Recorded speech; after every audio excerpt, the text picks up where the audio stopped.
With a new film about Madame DuBarry about to premiere, let's have a quick look into her life.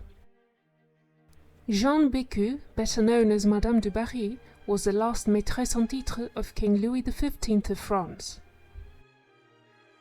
The year is 1768. Madame de Pompadour, the former favourite of King Louis XV, had died in 1764. A young Parisian courtesan is introduced to the monarch. She is a great lover of the arts and well acquainted with many men of the aristocracy.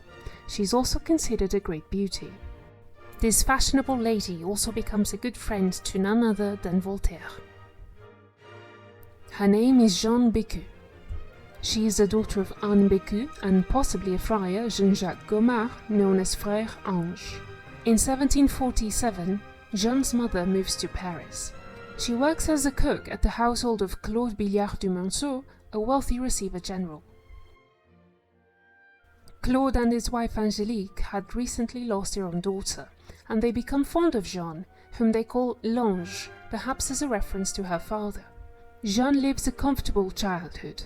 At the age of 6, through the intervention of the Billard du Monceau, she begins her education at the convent of Saint-Ours. At 15 years old, after receiving some training in hairdressing from a certain Lamé, Jeanne enters the service of a Madame de Delay de la Garde. In 1760, she is abruptly dismissed. Then she becomes a grisette and works at Monsieur Labille's haberdashery.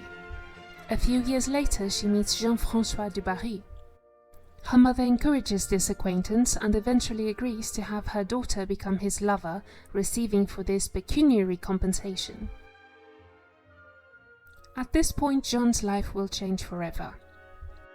Under the influence of DuBarry, she becomes a courtesan. He eventually resolves to see if he can have her made into the new mistress of Louis XV, and she does eventually become his maîtresse-en-titre. To be introduced in Versailles, she needed a title, so she was hastily married to Guillaume DuBarry, Jeanne's brother, on the 1st September 1768. A new identity is constructed for Jeanne. For almost 10 years, she lives a lavish existence, receiving substantial sums of money and presents. Due to her position, she makes friends and enemies alike. Unlike Madame de Pompadour, Jeanne is not known to have interfered with political matters, although she did procure some pardons for some individuals. One of her big clashes at court happened when young Marie Antoinette, Archduchess of Austria, married the then dauphin Louis Auguste. Marie Antoinette, as she is commonly known, was 14 years old, and she knew little of the manners of the French court. When she understood the nature of the king's relationship with Madame DuBarry, she disapproved and turned against her. It is also said that Madame DuBarry would have loved, during a private gathering while Empress Maria Theresa, Marie Antoinette's mother was slandered by Cardinal de Rohan. Thus is born contention that never finds peace.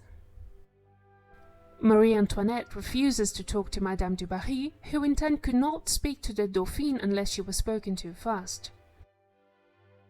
Marie Antoinette is pressed to make amends. On New Year's Day 1772, she finally addresses Madame DuBarry, saying the famous sentence, "There are many people in Versailles today." Madame DuBarry was also indirectly involved in the affair of the diamond necklace, which stained the reputation of Marie Antoinette. This case occurred between 1784 and 1785, 4 years before the Revolution of 1789. Louis XV had ordered a diamond necklace for Madame DuBarry costing around 2 million livres. It took 7 years to make and was not fully paid for when the king died. Marie Antoinette never tried to acquire this necklace, but a ruse by opposing factions convinced popular opinion that Marie Antoinette asked Cardinal de Rohan to acquire it for her, at a time when France was going through severe economical difficulties. In 1774, Louis XV feels death approach and he wishes to repent for his sins. On the 4th of May, Jeanne leaves Versailles.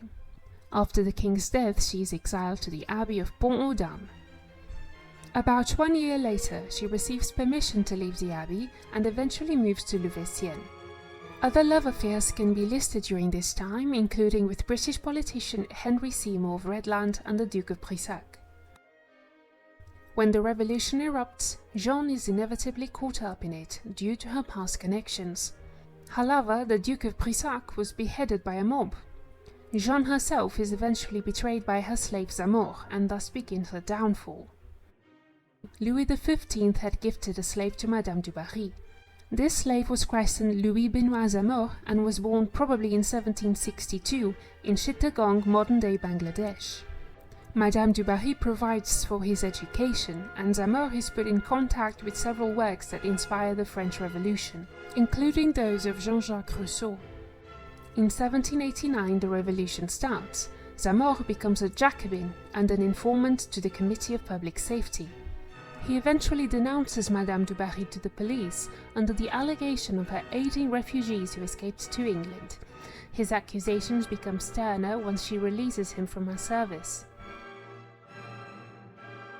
In 1793, Madame DuBarry was arrested. After a short mock trial, she was sentenced to death, and on the 8th of December, begging for mercy, she was brought to the guillotine. Thus ends the life of Louis XV's former favourite.